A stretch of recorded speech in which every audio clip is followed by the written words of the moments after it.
Bueno, yo aquí pues voy a meter así como el dedo en el ojo directamente. Los dirigentes de las instituciones que en muchas ocasiones han hecho más por sus propias carreras que por el trabajo de los artistas. Veis multimillonarios todo el día por ahí, ¿sabes? Incluso a los artistas que les va razonablemente bien no están ahí ni muchísimo menos, ¿no? Cuando entrabas aparecía de detrás de una pared el galerista y te preguntaba ¿qué quieres? ¿Qué quieres? Y era como pues nada, me voy. O sea, bueno, pues un poco seguimos seguimos haciendo un poco eso, ¿no?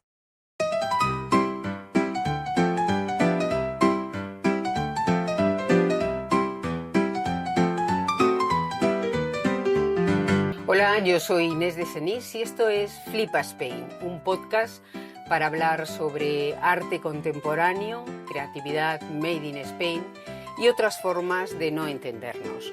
Hoy os invitamos a flipar con un personaje que es realmente insólito en el mundo del arte, y no porque su obra sea especialmente escandalosa o porque lleve atuendos que parezca que va a hacer cada día una performance, sino porque en un ecosistema del arte basado en el sálvese quien pueda, él está convencido de que aquí o nos salvamos todos o no se salva nadie.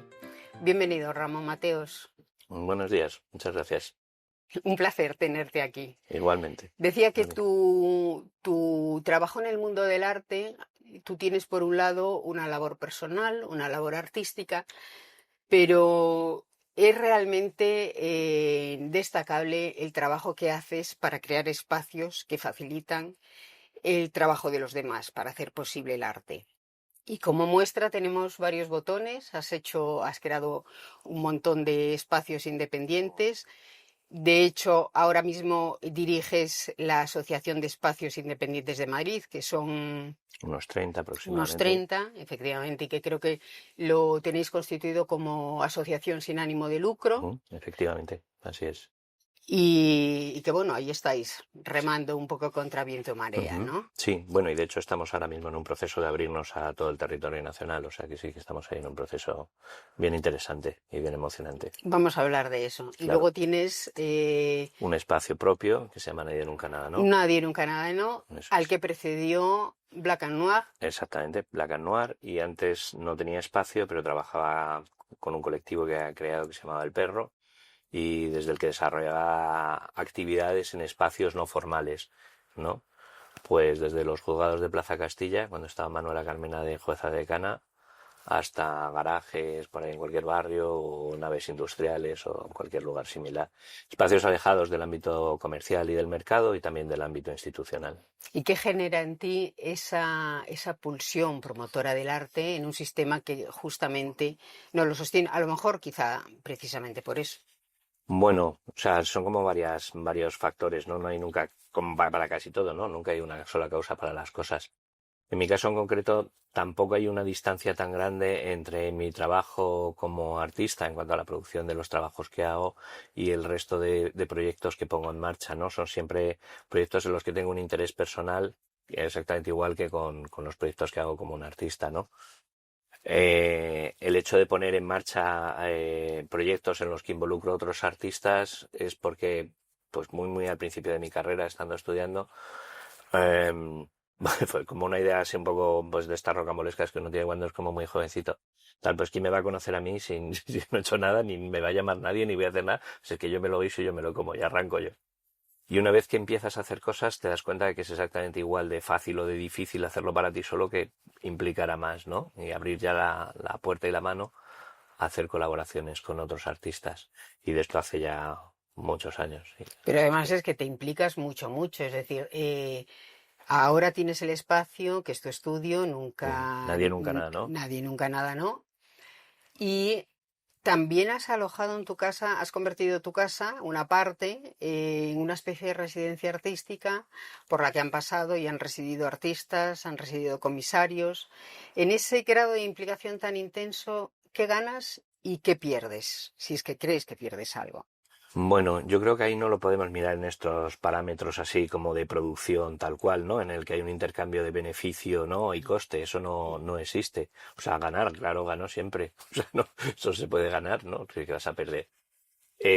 Como te decía, lo hago porque creo en ello, porque me apetece, porque me gusta mucho trabajar con artistas, porque es mi propio trabajo. Me muevo en un medio en el que siempre me he movido pues con naturalidad y con soltura, porque es mi medio, es en lo que he crecido y lo que conozco, ¿no? Eh, en este proyecto de residencias que comentas, que lo hacía en mi casa antes, era un proyecto que puse que se llamaba Black and Noir, puse en marcha ese programa de residencias porque en ese tiempo, estamos hablando como alrededor del año 2007, 2006, algo así, de ahí en adelante, no había ni un solo programa de residencias para artistas en Madrid. O sea, no alguno, no había ningún programa, ni institucional ni no institucional. Ahora hay muchos programas de residencias, ¿no? Pero en ese momento no había ninguno. Yo acababa de cambiar mi manera de trabajar, que hasta ese momento había estado trabajando con un colectivo que tiene unas dinámicas muy concretas. O sea, lo de trabajar en colectivo en realidad no es que trabajes menos, sino que me facilitaba trabajar mucho más, me permitía hacer muchas cosas, no una.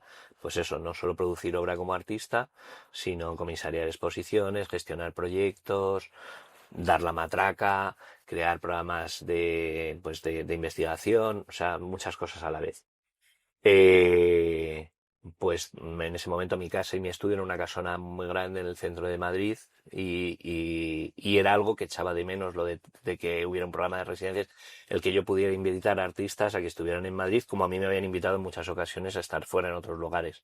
Y entonces puse en marcha ese proyecto. Y efectivamente, pues no sé, por ahí pasaron entre artistas, comisarios y mediadores como pues 70 personas o algo así en 5 años. Un momento muy intenso, sí. Claro, o sea, digamos que tú de una forma precoz tienes esa revelación que te dice, aquí no se va a producir el milagro, Ujú. nadie me va a descubrir y probablemente nadie va a descubrir al arte que me interesa, con lo cual voy a crear yo mi propia escena. Pues de alguna manera sí, sí es un poco así, ¿no? Es verdad que también Madrid es un lugar en el que da la sensación de que está todo por hacer continuamente. O sea, eso es lo que yo pensaba en ese momento. Está todo por hacer, hay que hacerlo, vamos a ponernos y tal. Y se puede hacer simplemente empujando, es decir, con esfuerzo, porque no es que tuviéramos ninguno, o sea, mis compañeros con los que hacía estos proyectos inicialmente, ninguno teníamos familias que nos pudieran apoyar ni nada. O sea, lo hacíamos como con puro esfuerzo y así. Y de alguna manera sigue pasando lo mismo. Es verdad que empujando sí que se acaban moviendo todas las cosas, ¿no?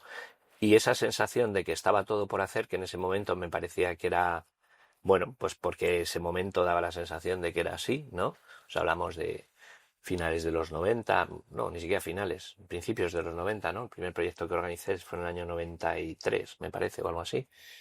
Eh, sí que estaba todo por hacer. Digamos que el tejido institucional en Madrid en ese momento era bastante pobre. El Reina Sofía había abierto, había cerrado y había vuelto a abrir hacía poco tiempo. Los programas de becas para jóvenes artistas prácticamente no había ninguno. Se estaban empezando a poner en marcha algunas cosas. Centro no existía, Alcalá 31 no existía, había otro proyecto que se llamaba Plaza de España. O sea, era un momento en el que sí que es verdad que se estaban creando y construyendo y poniendo en marcha ese tejido institucional que no existía. Las galerías tenían un funcionamiento pues de aquella manera, ni bien ni mal, no me voy a meter ahí, pero por ejemplo no había el tejido de galerías que hay ahora mismo. Ahora mismo en Madrid hay más de 60 galerías abiertas y funcionando, Y entonces creciendo. y creciendo. Entonces había menos de la mitad, ¿no? Mm. Entonces, bueno, eso de ver que estaba todo por hacer una realidad era así, ¿no? Luego, y esto ya no tiene tanta gracia, estamos en el 2026, 25 y sigue habiendo muchas cosas que siguen por hacer, Eso ¿no? quería preguntarte, ¿qué cosas han cambiado? ¿Qué ha mejorado? ¿De qué adolecemos? ¿Qué nos falta todavía? No solamente en Madrid. Si Sí, puedes hacer una pequeña panorámica por lo que es España, a fin de cuentas en claro. Flip Spain Mm. hablamos no de Sí, un claro, no de arte Madrid, sino de... circunscrito a un lugar, Claro. sino, digamos, a todo el territorio. Pues en Madrid, digamos que eso que estaba contando antes sobre Madrid, en realidad es solo como un espejo, ¿no? Un reflejo de lo que ocurre en el resto del territorio. En los 90 es cuando se empieza a poner en marcha todo el tejido institucional a todos los niveles, es cuando se empieza a desarrollar completamente toda la estructura autonómica y empiezan a crearse centros de arte y espacios específicos en cada una de las regiones de Madrid. Hasta finales de los 90 no empieza a haber centros de arte prácticamente en todas las regiones, ¿no? Así que digamos que los 90 es un momento que todavía estaba efectivamente un poco todo por hacer, ¿no? ¿Qué es lo que ha cambiado? Pues ha cambiado que sí que tenemos, no me acuerdo quién había hecho este estudio, pero que era una cosa bastante impresionante, más metros cuadrados institucionales que ningún país de toda Europa. Sin embargo, tenemos un problema de precariedad tanto en el tejido, con lo que respecta a los artistas, cuanto a los contenidos de esos metros cuadrados, ¿no? ¿Vale? De hecho, ha habido algunos espacios de arte que se crearon a todo bombo y platillo que han estado a punto de cerrar, o algunos incluso han cerrado, por carecer de recursos, ni siquiera para abrir la puerta, no ya para programar, o sea, ni siquiera para pagar al bedel que tiene que abrir la puerta. Eso es una de las cosas de las que adolecemos, que se ponen en marcha grandes infraestructuras culturales sin pensar que en realidad lo relevante y lo importante es qué vas a poner dentro. O sea, la cáscara en realidad da lo mismo, como en casi todo. O sea, por mucho que sea muy bonita y quieras presumir de ella y el efecto Guggenheim haya acabado contaminando todo y todo el mundo se piensa que puede transformar el tejido de su sociedad en el ámbito más cercano por crear una mole enorme, preciosa, que la va a visitar todo el mundo. Depende de qué visitas, eso te va a servir de algo o no, ¿no? Por lo que me dices, cabría sospechar que tenemos la cáscara, que tenemos el continente, pero nos falta pensar seriamente con rigor en el contenido. Y esto nos lleva a hablar de si existe, que parece que no, por lo que estás contando, una política cultural estratégica. Bueno, lo que pasa es que adolecemos de eso, no lo tenemos. O sea, no existe esa...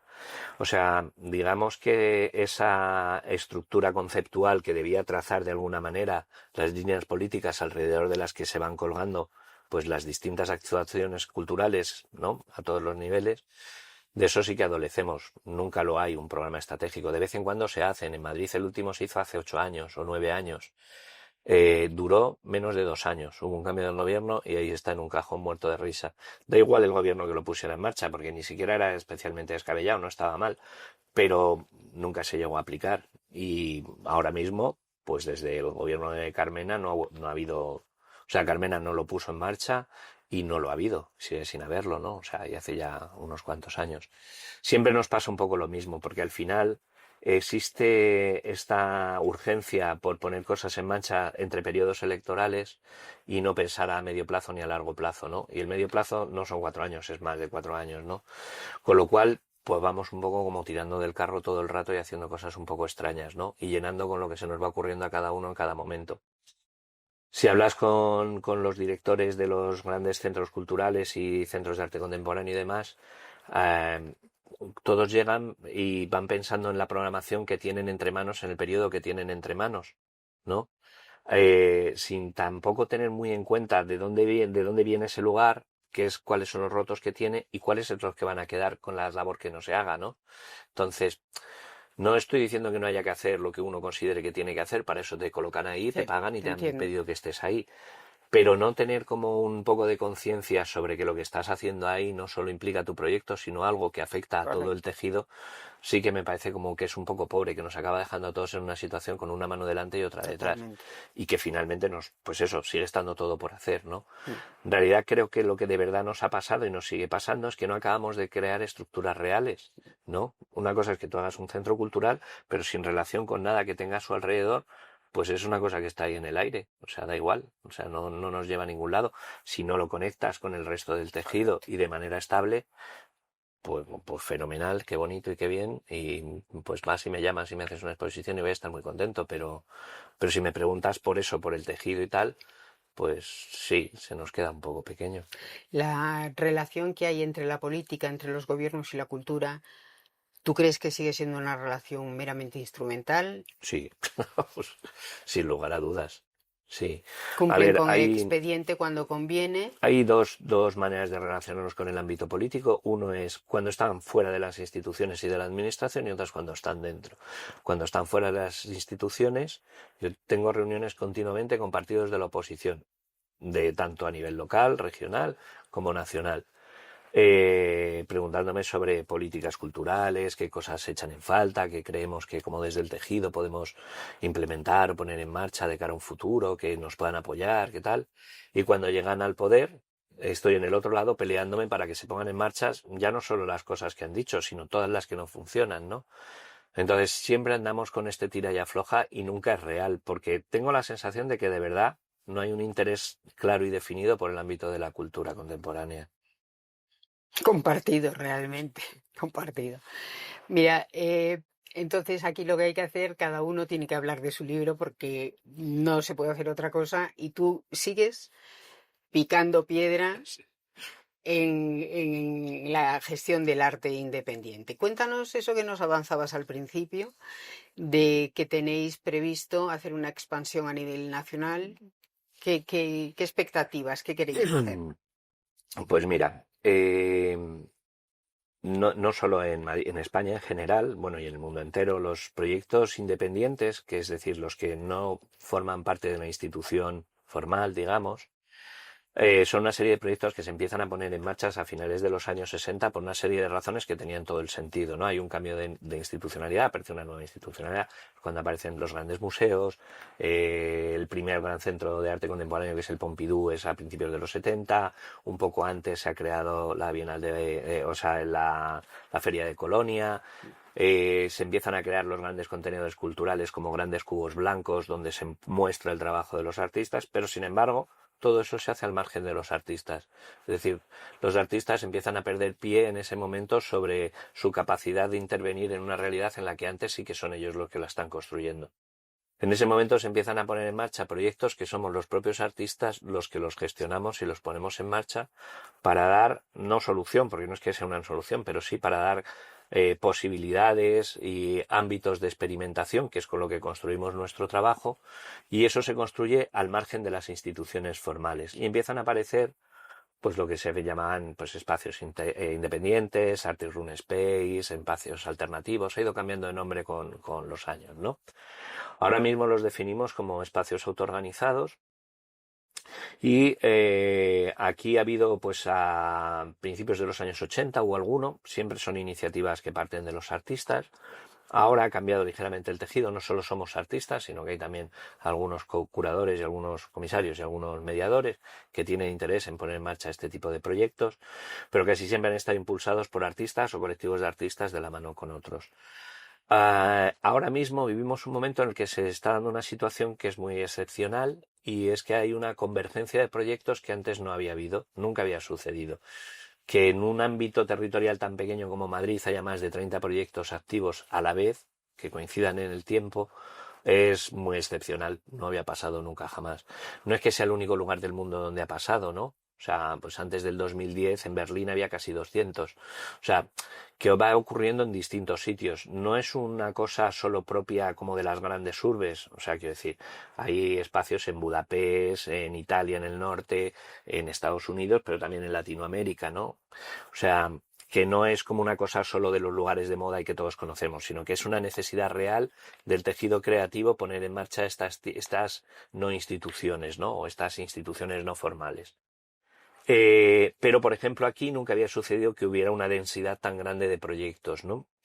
Y esto, pues hace 3 años más o menos, llegamos a la conclusión de que quizá fuera interesante, a pesar de que nos hemos llamado siempre espacios independientes, pues empezar a ponernos en relación unos con otros y dejar de hacer toda la guerra por nuestra cuenta y empezar a aunar esfuerzos, ¿no? Y más o menos nos está funcionando. Y como nos está funcionando, hemos pensado que quizá podría ser interesante compartirlo con otros proyectos que hay pues en otros muchos sitios de todo el territorio nacional, ¿no? Entonces hemos puesto en marcha un proyecto que se llama Radar, que lo primero que estamos haciendo es un mapeo para conocer y localizar dónde están cada uno de esos lugares. Y lo estamos abriendo a un proceso casi instituyente con, digamos, las personas que están en cada uno de esos lugares y que hacen un poco esa misma función que hago yo aquí, que es como conectar unos con otros para ver si existe interés en que nos agrupemos todos de alguna manera o podamos empezar a poner proyectos o políticas en marcha de manera conjunta, ¿no? Y de alguna manera también usarlo como para interlocutar y hacer fuerza frente a administraciones ya no solo locales o regionales, sino en el ámbito nacional. ¿Y habéis pensado en buscar refuerzos, algún tipo de fraternidad artística en el exterior, a nivel internacional, por ejemplo, con Latinoamérica? Lo estamos pensando primero por una cuestión de puramente pragmática en el ámbito europeo, De hecho, hace unos meses hicimos un encuentro de espacios independientes que lo hicimos en Intermediae, un programa específico de Matadero que tiene que ver con las relaciones con el tejido local. Y invitamos a dos tipos de entidades, a un proyecto que es un espacio independiente que hay en Berlín que se llama el LGBK, que se fundó en el año 63, tiene ya un recorrido bastante amplio y que está formado por la mayor asociación de artistas europeos, de como 80.000 socios o una cosa así, ¿no? Que es un espacio histórico, que tiene un recorrido muy grande, que tiene ya no solo prestigio, sino un conocimiento del medio muy intenso, ¿no? Pero no solo estamos buscando alianzas con espacios, sino también con redes de redes, ¿no? Nos hemos puesto en contacto con varias redes a nivel europeo que tienen capacidad de interlocutar con la Unión Europea, que es donde consideramos que ahora mismo en el corto plazo quizás es donde deberíamos actuar primero, ¿no? Y en esta actividad del arte autogestionado, el dinero es una espada de Damocles, ¿eh? El dinero ¿Qué- brilla por su ausencia. exacto, cómo se mantiene uno a flote con Bueno, esa dificultad? bueno, en cada lugar funcionan las cosas un poco diferentes. Aquí tenemos un medio que siempre ha sido como un poco precario, ¿no? El ámbito del arte contemporáneo se ha movido, o sea, no es que no haya dinero, tampoco es que sea como los titulares que aparecen siempre en la prensa cada vez que se vende una cosa batiendo un récord nuevo o algo así, ¿no? Pero no es que no haya recursos, sino que bueno, van dirigidos a cuestiones muy muy concretas, ¿no? Y esto que llamamos sector terciario, que tiene que ver con las entidades sin ánimo de lucro, fundaciones y demás, no ha sido algo a lo que se le haya prestado mucha atención hasta hace bastante poco, ¿no? Sin embargo, pues los espacios autogestionados siempre se han movido pues, con los recursos, con los propios, los que puedes generar por ti mismo, ¿no? Por eso muchos de los proyectos nacen en los propios estudios de los artistas, es la dinámica que generas en el estudio la que te ayuda a sostener ese proyecto, ¿no? Es como mi caso. Pero además, bueno, hemos ido consiguiendo, pues a la hora de aunarnos y poder empezar a trabajar de manera conjunta, hacer fuerza frente a administraciones para que se pongan programas de apoyo a este tipo de espacios. Entonces, cada 2 años hay una ayuda del Ayuntamiento de Madrid, por ejemplo.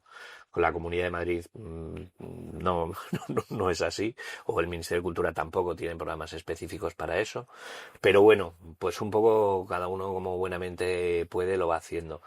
Aún así, aunque lo normal hace tiempo, cuando empezaban este tipo de proyectos, es que los espacios independientes o autoorganizados no tuvieran una vida que solía ir más allá de los 2 o 3 años. Ahora mismo estamos en una situación en la que el promedio de vida de cualquier espacio independiente ronda los 10 años y hay algunos que tienen más de 30, ¿no? Como Cruce, ¿no? Que ha sobrevivido a lo largo de varias décadas y ahí sigue, ¿no? Se financia directamente con el apoyo de sus socios. Es una asociación, todos ponen un poquito de dinero y con eso van programando y sosteniéndose, ¿no?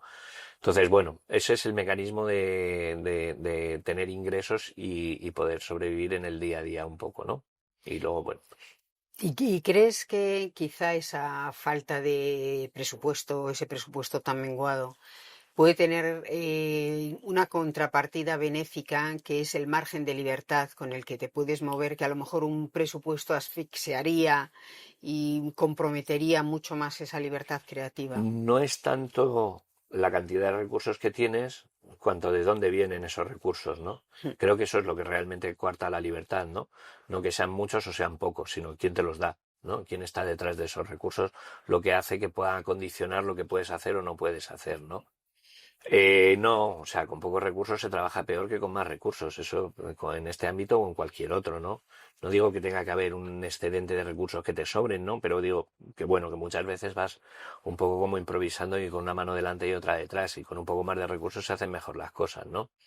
El verdadero problema de no tener recursos es que acabamos precarizándonos a nosotros mismos todo el tiempo, ¿no? O sea, si quitamos de algún sitio recursos es de nosotros, no de los medios. ¿No? Entonces, bueno, pues al final no es que nos ayude mucho, no afina ¿no? Nuestra inventiva o nuestra capacidad de resolver los problemas lo de no tener recursos, ¿no?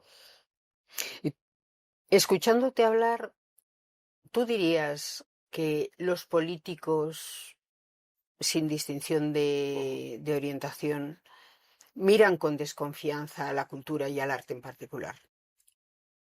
No, yo creo que lo miran con desconocimiento, sobre todo. Profundo desconocimiento. Eh, desconfianza, también existe esa desconfianza con lo que no conoces siempre, ¿no? Eso sí que es verdad. Pero no creo que el verdadero frente del ámbito político esté en el ámbito de la cultura. O sea, los rotos en los presupuestos no los hacemos desde el ámbito creativo ni desde el ámbito cultural. O sea, no hay más que mirar los periódicos. No somos nosotros los que tenemos el poder de, ¿sabes?, de sisar absolutamente de ningún lado. Por mucho que se piensen que vamos a vivir de, no sé, de unas rentas que nunca nos han llegado, o que no vamos a hacer lo que tal, o que nos vamos a meter en laberintos ideológicos que van a acabar molestándoles. Yo creo que no, que ya esa especie de miedo a lo que podemos hacer los artistas no existe. Sí que existe como cierta incomodidad con determinados trabajos de los artistas. Eso sí que sigue existiendo, pero tiene que ver con una estrechez de miras bastante grande, ¿no? O sea, yo he tenido, bueno, como cualquiera que haya trabajado programando dentro de una institución, como que andar ahí con mucha cintura moviendo algunas cosas para poder sacarlas adelante. Se supone que en este país no existe la censura desde hace mucho tiempo. La realidad es que hay políticos que quieren tomar decisiones sobre los contenidos sin que sea su responsabilidad, y eso cualquiera lo hemos vivido. Pero eso es una cosa que tiene que ver, digamos, con ese contenido más que una desconfianza sobre lo que podemos o no podemos hacer. Lo que sí que tengo la sensación de que existe es que desde el ámbito político no hay ningún interés en desprenderse de parte de los recursos que pueden gestionar, porque ese es su verdadero poder, ¿no? Quiero decir, hace años pusimos en marcha una iniciativa que buscaba que se creara un fondo para poner en marcha los programas de ayudas que hay a nivel, en el ámbito de Madrid, a nivel local, regional y nacional. Es decir, que tanto la Administración, el Ayuntamiento de Madrid, la Comunidad de Madrid o el Ministerio de Cultura, el dinero que destinan ellos, cada uno por su cuenta al año, a dar subvenciones, los metieran en un fondo y que los gestionara una entidad independiente, ¿no? ¿Por qué pensábamos que eso era interesante? Porque pensábamos que estar a los vaivenes de cada vez que hay un cambio de gobierno es un problema.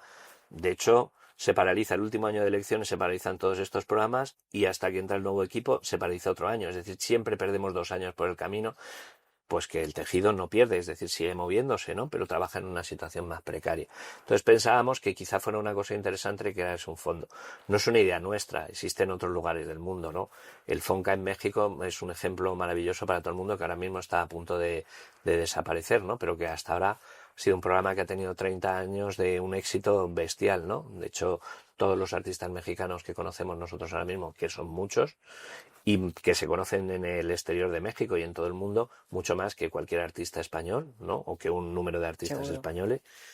Es un modelo que, por ejemplo, se parece bastante a esto que estábamos proponiendo. No está diciendo que yo tuviera que decir a quién darle la subvención, ni mucho menos, no, sino que se creara una entidad independiente con una comisión de expertos que rotara cada año, que fueran decidiendo qué hacer. Bueno, pues en nuestras conversaciones con las instituciones y con las distintas administraciones, todo el debate al final giraba en torno en que no querían desprenderse de su capacidad de gestionar ese presupuesto. Era como, sí, claro, lo vamos a dar a vosotros para que no lo hagamos, como, qué cosa más ridícula. Pero sí, ese era el único temor realmente que tenían, ¿sabes? No quién lo iba a gestionar al final, que daba igual, era simplemente que no iban a ser ellos, ¿no? Decías que es superior el desconocimiento que la desconfianza que tienen los políticos respecto al arte y a la cultura.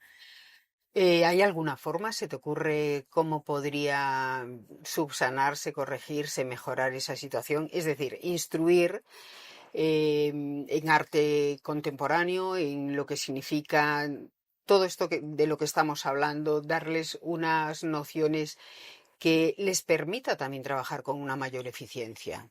Claro, ahí hay una cosa que... hay cosas que se pueden hacer y que creo que sí que hay que hacer, ¿no? Y de hecho, pues, por ejemplo, yo que hago mucho trabajo de como esta labor pedagógica, cada vez que hay un cambio de tal, intentar hablar con las administraciones y las instituciones, contarles cosas, estamos siempre como volviendo a empezar continuamente, ¿no? Pero creo que el verdadero problema que tenemos es este déficit social que hay de que nadie les exige nada en el ámbito de la cultura, que en realidad es que les da igual, ni les ponen ni les quitan, ni les da más votos ni se los resta, ¿no? El único interés que tienen en tener ese conocimiento tiene que ver con las cosas que son muy vistosas, ¿no? Pues en el ámbito de la cultura todos saben quién son los actores más famosos o los directores de cine más reconocidos, pero fuera de ahí, pues poco, ¿no? En el ámbito del arte contemporáneo ni te cuento el nivel de desconocimiento. ¿Qué podemos hacer? Sí, desde el tejido podemos impulsar ese tipo de cosas, de programas, ¿no? Nosotros desde la propia plataforma nos hemos ofrecido al Ministerio de Cultura, ahora que había creado un equipo nuevo en un área, en una dirección general que ha aparecido nueva, les hemos propuesto hacerle programas de formación para los funcionarios para que sepan de qué estamos hablando, qué es lo que hacemos, ¿no? Pero más allá de eso, pues la verdad es que cada vez que se intenta poner en marcha, por ejemplo, las mesas sectoriales y ese tipo de cosas, al final están muy condicionadas o se acaban quedando en una mesa que habla entre sí misma, ¿sabes? Como que no acaba de proyectar su conocimiento hacia esos ámbitos institucionales o administrativos, ¿no? Es decir, no aprenden de ahí los políticos. En realidad parece que al colocar una mesa de esas se pueden desentender de ese sector, ¿no? Tocáis en el arte independiente y autogestionado, no despreciáis ninguna tecla, pulsar ninguna tecla que pueda contribuir a impulsar los proyectos artísticos. Por ejemplo, desde Nunca Nada, Nadie No, estáis colaborando también con la Fundación Sandreto, Rebaudengo, que es un peso pesado en el mundo del arte contemporáneo internacional. Y estáis alojando, o sea, el pez chico aquí aloja al grande, les cedéis el espacio para exposiciones. ¿Cómo manejáis esa relación? Pues un poco en el sentido en el que te lo decía, los espacios independientes somos los espacios de experimentación donde el trabajo de los artistas realmente se puede desarrollar. El trabajo con esta fundación vino a la inversa, no fueron ellos quienes nos buscaron a nosotros, sino que ellos ponen en marcha un programa para jóvenes curadores, para jóvenes comisarios. Yo había visto las últimas ediciones que habían hecho, que lo habían mostrado en un espacio semi-institucional, pero que no tiene una programación como muy continuada, ¿no? Ni muy específica de arte contemporáneo. Y me parecía que era como una normalidad que si estás formando a nuevos curadores, a nuevos comisarios, les hagas trabajar en un ámbito que no es ni institucional ni no institucional y que no van a aprender cómo funciona realmente el tejido. Entonces fui yo el que les propuse directamente que eso, pues que me parecía como un poco raro que estuvieran haciendo ese trabajo así, es decir, como no cubriendo realmente bien ni teniendo cuidado en el trabajo que estaban haciendo, es decir, das un dinero para hacer unas residencias a comisarios, los llevas a conocer estudios de artistas, con un trabajo de mediación que podría ser más o menos discutible, o sea que ya hay una cosa así y tal, pero además ese trabajo de mediación los acaba abocando a hacer una exposición como resultado de su investigación durante los meses de residencia en un lugar que es un no lugar, que no es un lugar específico del arte contemporáneo. Es como, pues ahí hay algo que está cojo, ¿no? A mí, como artista, me interesa que esos jóvenes curadores estén formados de una manera que sea razonable, que de verdad conozcan el tejido, que sepa cómo funciona. Si no los vas a llevar a una institución para que aprendan cómo es la estructura jerárquica y cómo funciona el desarrollo de un proyecto dentro de una institución y los vas a llevar a un sitio que no es institucional, pues entonces tendrás que buscar otro tipo de espacio que sí que les pueda poner pues como en conocimiento o darles el conocimiento de cómo funciona o cómo operamos desde otros lugares, ¿no? Y entonces fui yo el que les ofrecí trabajar con la plataforma de espacios independientes. En ese momento, pues directamente me dijeron que preferían hacerlo directamente en mi espacio. Pues muy bien, al año que viene pues lo harán en otro sitio y ya está, ¿no?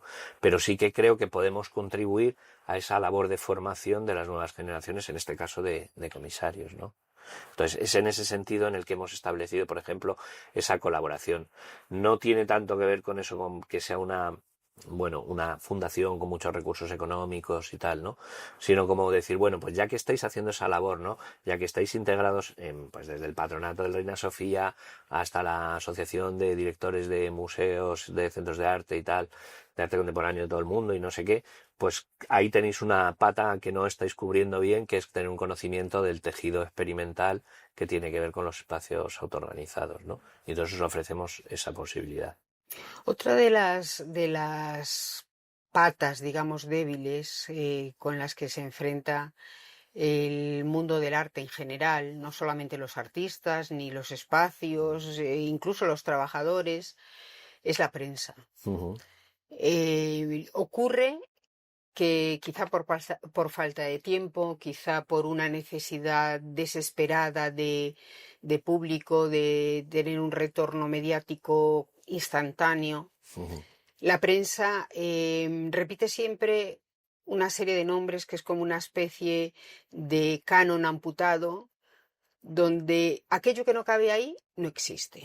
Y entonces ves que constantemente estamos regurgitando una serie de nombres fáciles en los que no te arriesgas a meter la pata.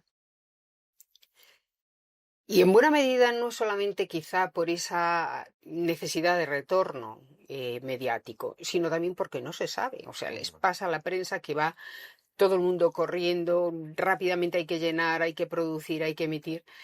Falta ese conocimiento, o sea, hay que saber de arte, hay que saber de cultura, la crítica ha desaparecido y cada vez más la prensa cultural es más exigua. ¿Qué se podría hacer para que también desde la prensa hubiese un conocimiento mayor, que pudiesen hablar con mayor conocimiento de causa y sobre todo que abriesen foco? Bueno, quizá ese ajuste que estás diciendo fuera una de las cosas que se podría hacer de manera más sencilla y más inmediata, ¿no? Como un programa formativo para los medios, que a lo mejor no es muy descabellado, ¿no? Contando con las distintas áreas del tejido creativo, ¿no? Artistas, galeristas y espacios independientes, ¿no? Por ejemplo, que pudiera dar una panorámica mucho más amplia. Yo creo que la falta esa de retorno sobre lo que se cuenta, tengo la sensación de que es más un miedo que una realidad. Quiero decir, muchas veces, ¿no? Cuando destacas una noticia sobre algo que no conoce nadie, genera una atención muy grande. Pero, sobre todo, ¿cómo te acercas a algo que no conoce nadie? Pues eso, si no lo conoce nadie, pues a lo mejor tú tampoco, ¿no? Ese es el verdadero problema, efectivamente, ¿no? El desconocimiento sobre qué es lo que está ocurriendo. Porque creo que el retorno sí que lo podrías tener, ¿no? Quiero decir, lo que yo programo en Nadie Nunca Nada No, pues programo artistas muy conocidos y otros que no conoce absolutamente nadie. Sin embargo, yo no tengo un problema de público, o sea, y no estoy haciendo un conteo. Sí que sé que viene muchísima gente y no necesito hacer como una campaña de publicidad para que venga la gente, porque en realidad sí que generamos atención sobre cada una de las cosas que estamos haciendo, no sobre todas, pero hay muchas que sí que son muy interesantes, aunque no sean muy conocidas, y una vez que las ves sí que te llaman la atención, ¿no? E incluso te pueden gustar y te pueden parecer algo interesante a seguir, ¿no? O a continuar investigando o aprendiendo sobre ello. Entonces creo que efectivamente el verdadero problema es cómo accedes a esa información, cómo accedes a conocer qué es lo que está ocurriendo, ¿no? Ese es como quizá el gran hándicap. Ahí, por nuestra parte, tenemos un problema de comunicación, ¿no? Que es como bastante grande, que es que nos cuesta mucho salir, como ya no solo a los medios, sino a otros lugares, más allá de nuestras propias redes, etcétera, ¿no? Que sí que es difícil como levantar la voz en un sitio tan ruidoso como en nuestro medio, ¿no? Que eso pues hace que no sea fácil, la verdad.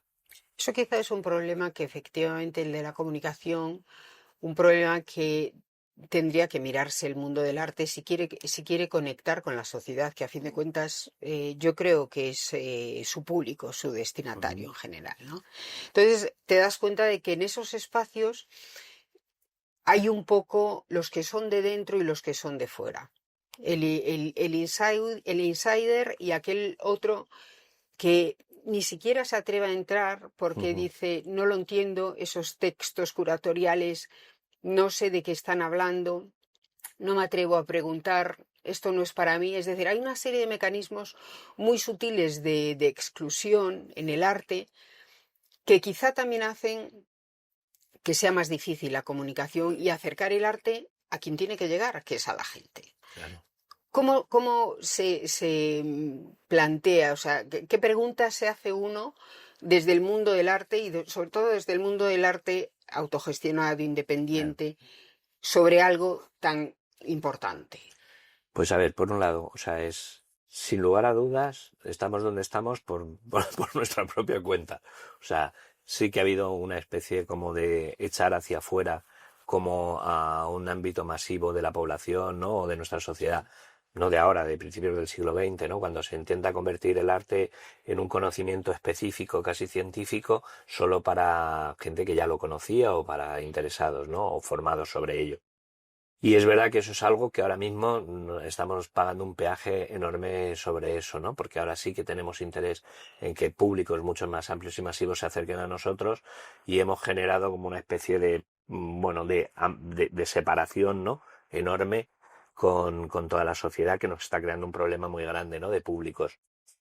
Entonces, una pata la hemos hecho nosotros mismos. Yo creo que se están poniendo en marcha mecanismos de corrección sobre eso desde hace mucho tiempo, ¿no? O sea, no hay una institución que no tenga sus propios programas educativos, pedagógicos y programas de mediación que busquen acercar a todos los públicos qué es lo que están haciendo, ¿no?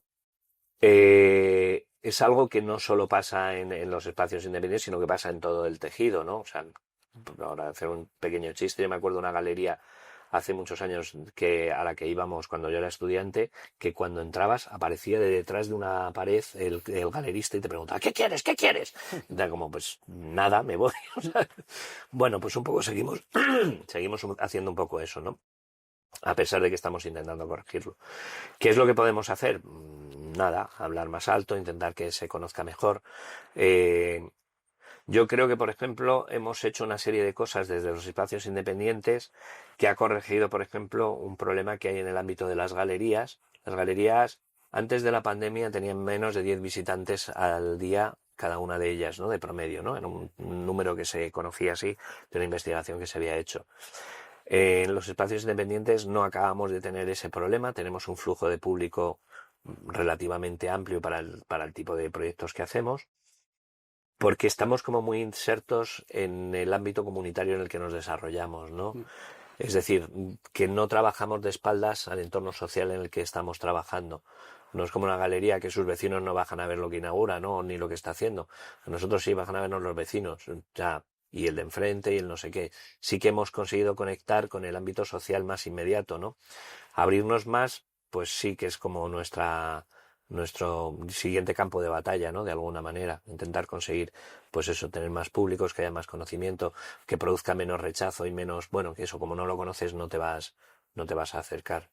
Las cervezas ayudan un poco también, Bueno, ¿no? eso De solo, tener solo, cerveza gratis bueno, eso solo es en las también en inauguraciones. las inauguraciones. Bueno, pero en fin, es una especie de Ayuda. jornada de puertas abiertas que Bueno, está muy bien, es ¿verdad? como un motivo de celebración, ¿no? Claro, Y entonces, claro. bueno, abres las puertas y, bueno, pues es una manera de...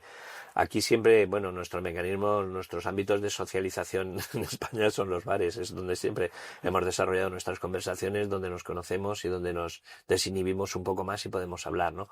Bueno, pues es crear un poco un ámbito de desinhibición en ese sentido de poder hablar unos con otros y conocernos mejor. Y también sería interesante intentar pulir un poco de una cierta antipatía que genera eso de estar en la pomada, ¿no? Es decir, ver la película indicada, leer el libro de moda, ir a la exposición o conocer determinados nombres, que al final en realidad resultan una especie de consumo elitista, una pose que vuelve antipática a la cultura y al arte. Es decir, Mm, me distancio de eso. sí, claro. Hay como una especie de rebeldía popular hacia eso también. Pero fíjate que eso es algo que es una imagen que se ha ido proyectando a lo largo del tiempo, pero que yo creo que no es tan real. O sea, a las inauguraciones, por ejemplo, que hacemos Sí, nosotros, viene todo tipo de sí. gente. Gente muy conocida y gente que no conoce a nadie, ni la conoce ni ella conoce a nadie. Que no es real. Vienes porque te apetece y porque te interesa y ya está, ¿no? Y están las puertas abiertas, no necesitas una invitación, ¿no? O sea, no somos como algunas instituciones que te exigían tener una invitación, aunque lleves trabajando en el tejido desde hace 30 o 40 años, les da exactamente igual que si no tienes invitación no tienes acceso. No, yo creo que no le pasa a ninguno de los proyectos en los que nos manejamos nosotros, ¿no? Yo creo que eso es algo que ha cambiado mucho con el tiempo y que sigue cambiando y que es más una proyección que una realidad, ¿eh? O sea, creo que no es tanto culpa de quien está en el ámbito de la cultura como esa imagen que se ha ido proyectando y que sí que se ha quedado instalada de alguna manera, ¿no? En la sociedad, pero que sí que creo que también deberíamos hacer un esfuerzo entre todos por quitar esa imagen que creo que no es tan real, que no está tan asentada realmente entre quienes formamos parte del tejido. De hecho, es una de esas imágenes que desemboca inevitablemente en esa artillería para dotar de argumentos a no reducir el IVA al arte, Fíjate, yo creo que eso es un problema que nos han generado los medios de comunicación. Esto, pum, porque fíjate que cada vez que se habla de proyectos, de proyectos, cada vez que aparece en la prensa, o una parte muy importante de las veces que aparece en la prensa el arte contemporáneo, es para hablar de que se ha batido un récord en una subasta o el Cierto. precio de una obra de arte y tal. Eso está súper lejos de la realidad del tejido. La mayoría del tejido se mueve con unos recursos bastante limitados, no forma parte del día a día de nadie. No ves multimillonarios todo el día por ahí, ¿sabes? Que porque han vendido cuadros o tienen un proyecto de increíble. Ni incluso a los artistas que les va razonablemente bien no están ahí, ni muchísimo menos, ¿no? Entonces, esa imagen es algo que se proyecta desde otros lugares que no somos nosotros mismos, ¿no? Entonces, ahí necesitaríamos como otro tipo de complicidades para intentar quitarnos de encima esa imagen y esa idea que eso, que se aleja mucho de nuestra realidad. Me gustaría hablar un poco de tu obra también, Ramón. Tú tienes un trabajo artístico. Cuéntanos un poco cuál es la búsqueda que haces tú como artista Ujú. personal, más allá del trabajo Sí. colectivo. Y también me interesa cómo manejas el concepto de autoría, que creo que la manejas de una manera bastante porosa Ujú, y sobre todo por esos trabajos colectivos. ujú. Pues mi trabajo como artista eh, está como muy ligado a, como a mis intereses en el ámbito de lo político y de lo social. Y sí que buscan de alguna manera como estar como muy insertos en el tiempo y en el momento en el que, bueno, nos desarrollamos como individuos y como personas. En este caso, pues el tiempo en el que estoy viviendo. Me interesan mucho las cosas que ocurren en mi entorno o un poco más allá de mi entorno, que a nivel no ideológico, pero sí político, me afectan de manera como muy directa. Es decir, qué es lo que está ocurriendo en mi realidad y en mi entorno es algo a lo que no puedo, pues no puedo mirar para otro lado. O sea, necesito con mi trabajo abordarlo, entrarle y trabajar sobre ello. Entonces, pues mis trabajos abordan cuestiones como los movimientos migratorios, determinadas injusticias que me parece que no deberían quedar irresueltas, problemas de determinadas comunidades, etcétera. Y mi trabajo a la hora de abordarlos, digamos, plásticamente, como los formulo, como los desarrollo, utilizo como técnicas pues, de escultura o instalaciones o vídeo, fotografía, indistintamente en función del proyecto que quiero desarrollar. Lo que sí que me gusta es que mis trabajos consigan que el espectador se vea afectado de alguna manera por ellos. O sea, como que sí que me gusta como que se vean implicados de alguna manera, que no sean piezas que solo puedes ver con una cierta distancia y que con eso, bueno, te generen un recuerdo, una memoria o te lleve a algún lugar, ¿no? Sino que de alguna manera te afecten un poco más. Pues hago piezas sobre las que tienes que caminar o que tienes que traspasar, es decir, que de alguna manera Mm. te rozas con ellas. Y te Hay algo rozas, físico sí, también. no solo conceptualmente, sino físicamente también con ellas, ¿no? Y como artista comprometido, hay un riesgo que se puede correr, entre otros seguramente, que es el de caer en lo panfletario. Ujú, Es decir, hacer obras que terminen siendo casi casi titulares de prensa o dictados o consignas ujú, que digan al espectador cómo tienen que pensar. ujú. ¿Cómo vives tú Esa tensión. claro, del activismo en el arte? Claro. De hecho, este es un debate que ha habido desde hace mucho tiempo, ¿no? Hasta qué momento, hasta qué punto el arte político acaba desactivado, por un lado, por entrar dentro de una institución del arte, de la que sea, y por otro lado, porque ese discurso acaba aplanándose tanto que acaba convirtiéndose simplemente en un panfleto, en una consigna, ¿no? Que arrojar. Bueno, precisamente en mi trabajo lo que busco es eso que te decía antes, que te tengas que chocar con ello, que te tengas que rozar. Yo no intento como que pienses exactamente igual que yo, sino lo que hago es como intentar abrir como suficientes interrogantes como para que todos podamos pensar qué es lo que está ocurriendo con respecto a una cuestión en concreto, ¿no? Yo he hecho piezas que han tenido como un recorrido mediático como muy grande algunas veces, ¿no? Como la pieza que presenté en Arco este año, pero que creo que no se quedaban en el mero panfleto. Creo que sí que conseguía como implicar y generar una manera de Mm. posicionarse, porque, pues por ejemplo, esta pieza no estaba pensada para ponerla en cualquier feria, estaba pensada para colocarlo en un contexto muy concreto, que era IFEMA, en el pabellón 7, en el que durante la pandemia se hizo un hospital de campaña y en el que ocurrieron una serie de cosas por contraste con otras que estaban ocurriendo en otros lugares en ese momento, ¿no?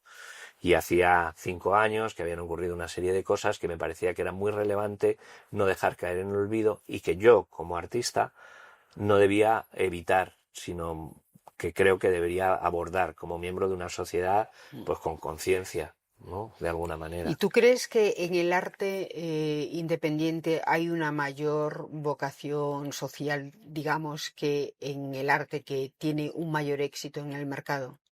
No necesariamente. A ver, en el ámbito independiente lo que sí que existen son unos procesos de experimentación que tanto en el mercado como en el ámbito institucional son más difíciles por cómo son sus propios procesos y tiene toda la lógica que sea así. En el ámbito del mercado, el mercado quiere cosas acabadas, pensadas y que ya estén definidas, que no estén como en proceso, ¿no? Como cualquier producto. O sea, no es algo que te tengas que construir, solo como experiencias muy críticas llevan a eso. No sé, me estoy acordando de los diseñadores Drog Design que te dan un cubo de chapa y una maza para que te hagas un sillón, ¿no? Pues eso no es lo normal. Lo normal es que el sillón sea blando, cómodo y tú ya sepas de antemano lo que... Pues con una obra de arte pues pasa lo mismo en el ámbito del mercado. En el ámbito institucional necesita de unos procesos con unos tiempos que también necesita certezas. Entonces es muy difícil que la experimentación pueda tener cabida ahí, ¿no? Entonces, no es tanto esa libertad para que ideológicamente te coloques en un sitio como en qué parte de los procesos está, ¿no? Sí que es verdad que esa misma libertad para estar en un lugar de los procesos determinados te pueda permitir hablar o decir cosas que en otros lugares pues puedan parecer menos pertinentes, ¿no? Sí, eso también puede ocurrir. Hay varios elefantes en la habitación, varias patatas calientes cuando uno habla de arte y de cultura en España. Y uno de ellos, lo hemos comentado en otras ocasiones, es la falta de visibilidad del arte contemporáneo español, no solamente en España, Sí, sí. sino también en el exterior. O sea, esos artistas que llevan décadas trabajando, muchos de ellos, otros menos, pero que tienen obras meritorias y no los conoce nadie, las instituciones no se han dignado a dirigirles una mirada y por ende no son conocidos. Ujú. Bueno, yo aquí pues voy a meter así como el dedo en el ojo directamente. Yo creo que hay una parte de responsabilidad de nuestro propio tejido y no es la responsabilidad de los artistas. Los artistas hacen lo que pueden por levantar la cabeza y enseñar sus trabajos donde están. De hecho, hacen más esfuerzos que nadie en todo nuestro tejido cultural, ¿no? Yo creo que hay una parte de responsabilidad muy grande por parte de los dirigentes de las instituciones que en muchas ocasiones han hecho más por sus propias carreras que por el trabajo de los artistas que tienen entre manos. Si un profesional de la curaduría, ¿no? Del comisariado o un director de instituciones se dedica cada vez que le invitan a hacer un proyecto fuera de España a no invitar a ningún artista español o incluso siendo director de una gran institución española, cuando estás trabajando en foros internacionales dices que en España no hay artistas, pues creo que nos estás colocando en una situación realmente muy difícil. Por mucho que nos quejemos de que no tenemos visibilidad, la realidad es que ha habido alguien que se ha tirado décadas trabajando contra nosotros, contra la visibilidad que deberíamos haber tenido o el trabajo que se debería haber hecho para que la tuviéramos, ¿no? Ambos conocemos algún hombre con mucho peso en el mundo del arte internacional que efectivamente dispersa ese tipo de mensajes y que tampoco se entiende qué beneficio puede obtener incluso para promocionar su propia carrera, pero efectivamente es así, es así. Pues sí, así ha sido, sí, sí. Esto es así.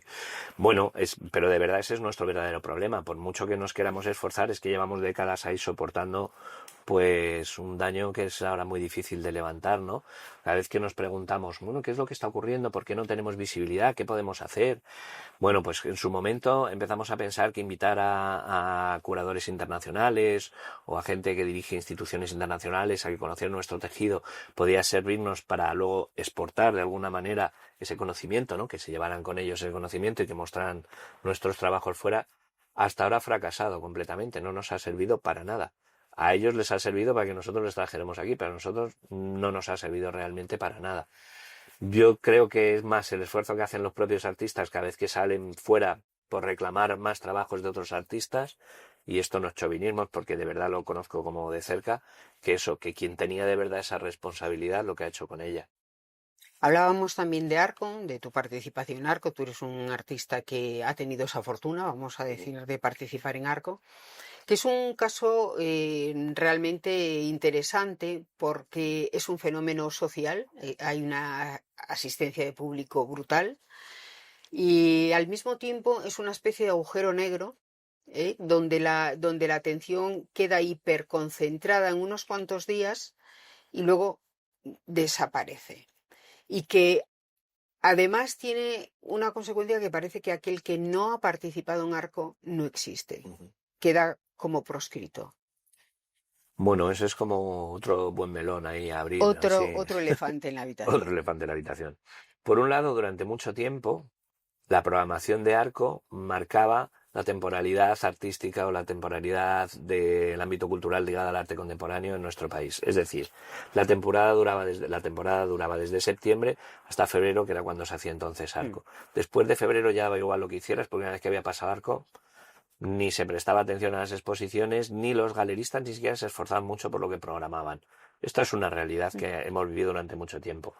En un ámbito como la Comunidad de Madrid y el Ayuntamiento de Madrid, el roto que durante muchas décadas nos ha supuesto Arco ha sido muy grande, porque las administraciones daban por hecho que como Arco ya cumplía esa función de darnos visibilidad internacional, digamos que su trabajo ya estaba hecho de alguna manera, ¿no? En el ámbito, por ejemplo, de la Comunidad de Madrid, es como eso ha sido muy sangrante porque llevan décadas aplicándolo al resto de las instituciones, es decir, como ya está el Museo del Prado, el Thyssen, el Reina Sofía, el no sé qué, digamos que su labor en el ámbito de la cultura contemporánea pues ya estaba cubierta y no tenían que hacer un gran esfuerzo. Pues a eso le sumamos la Feria de Arco, pues imagínate, ¿no? Que tiene esa visibilidad, que genera esos recursos, que tiene ese movimiento, pues ya ni te cuento, ¿no? Luego tiene una pata que es como muy, muy dañina. Efectivamente, ya no solo es porque si no estás en Arco es como que no existes o no estás, que hay una parte que sí, claro, genera tanta visibilidad que lo que no está ahí, pues no se ve como si no existiera.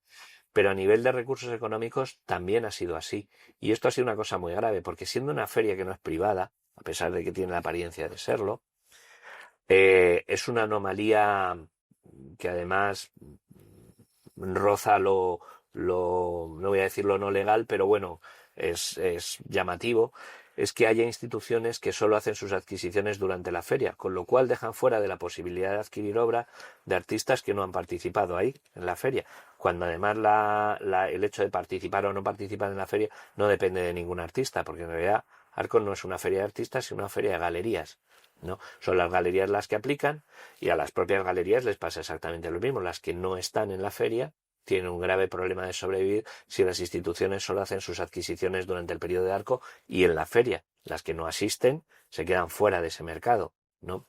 Eso es una anomalía y de hecho es un agravio comparativo que además es hasta raro, ¿no? Que hablamos sobre todo de que son recursos públicos. Entonces, bueno, creo que Arco, teniendo unos beneficios maravillosos para nuestro ámbito, también nos ha generado como unos problemas muy grandes.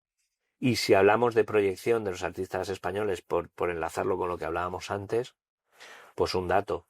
Menos del 10% de los artistas que expusieron el año pasado en Arco eran españoles. Bueno, pues creo que es como llamativo, ¿no? O sea, ya da una idea de qué es lo que está ocurriendo. El 60% de las galerías sí son españolas. Bueno, pues echamos la cuenta. Y con ese panorama que no es realmente muy halagüeño, ¿qué le recomendarías tú a un artista español que quiera abrirse paso, construir su carrera, desde luego desde trabajar con rigor, pero además de eso, abrirse paso? A ver, no voy a decir lo que dicen algunos compañeros, que es como pues que se vaya fuera, ¿no? Que es como lo primero que te apetece decirle a alguien. Lo mejor que puedes hacer como artista español es exiliarte, ¿no? Como el chiste ese de Franco, ¿qué quieres? Pues huérfano, pues igual, ¿no? Pues sí, irte de aquí. Casi es como la manera de sobrevivir, de realmente tener cierta visibilidad. A ver, yo creo que no, creo que hay mecanismos y que podemos hacer cosas, pero desde luego sí que te puedo decir que para poder competir en un ámbito internacional, cualquier artista que quiera crecer aquí como artista, ¿no? Como profesional, digamos que va a tener que nadar un trecho más largo que cualquier otro en el ámbito internacional, ¿no? Y una parte muy grande contracorriente para tener la misma visibilidad que otros. No solo por la visibilidad o la atención que podemos generar, o sea, no somos un país exótico, no estamos en la periferia de Occidente, ni mucho menos, o sea, ni vamos a generar como una atención por eso, por ser exóticos, ni hemos conseguido generar como atención como un país más integrado dentro de un ámbito común, ¿no? Sino que nuestras propias instituciones, las galerías, las instituciones y el tejido comisarial, ¿no? Es decir, quien construye nuestros discursos de alguna manera no está trabajando a nuestro favor, ¿no? Sino que además todo eso conduce a que se dé una precariedad en el medio que obliga a que los artistas tengan que buscarse los recursos en un sitio que no es su trabajo profesional como artista. Es decir, tampoco va a poder dedicar toda su jornada a trabajar como artista para poder entrar y competir con los demás que sí que pueden hacerlo, ¿no? Es decir, no existe un sistema de apoyo, de becas cuando estás empezando ni nada que faciliten que puedas estar ahí como en la misma, con las mismas capacidades que otros. Entonces, aparte de la queja, que es esto, sí que creo que se pueden hacer cosas, sí que efectivamente es como dices, lo primero es trabajar con rigor, ser serio, ¿no? Tener un conocimiento muy claro y si no adquirirlo para saber desde dónde hablas y qué es lo que tienes en tus manos y a tu alrededor y estar muy pendiente de qué es lo que ocurre y bueno, pues intentar salvar todas estos hándicaps, ¿no? Que no son fáciles. Pero bueno, yo sí que creo que el esfuerzo personal y lo de romperse la cabeza y las manos y estar ahí dándole, sí que acaba teniendo, bueno, te cuesta más, pero también puedes sacar cosas adelante. Pues muchas gracias, Ramón, por venir a conversar con Flip Spain, por tener ese temperamento de gota maraya, ¿eh? Por hablarnos de las dificultades del mundo del arte contemporáneo en España, sin buenismo, sin postureo, por hacer posible no solamente el arte, sino también que el arte ocurra. Y nada, invitarte a seguir y a venir a hablar con nosotros siempre que quieras. Desde luego, si yo tuviera que cerrar esta entrevista con una frase de camiseta, pondría menos firmar y más implicarse.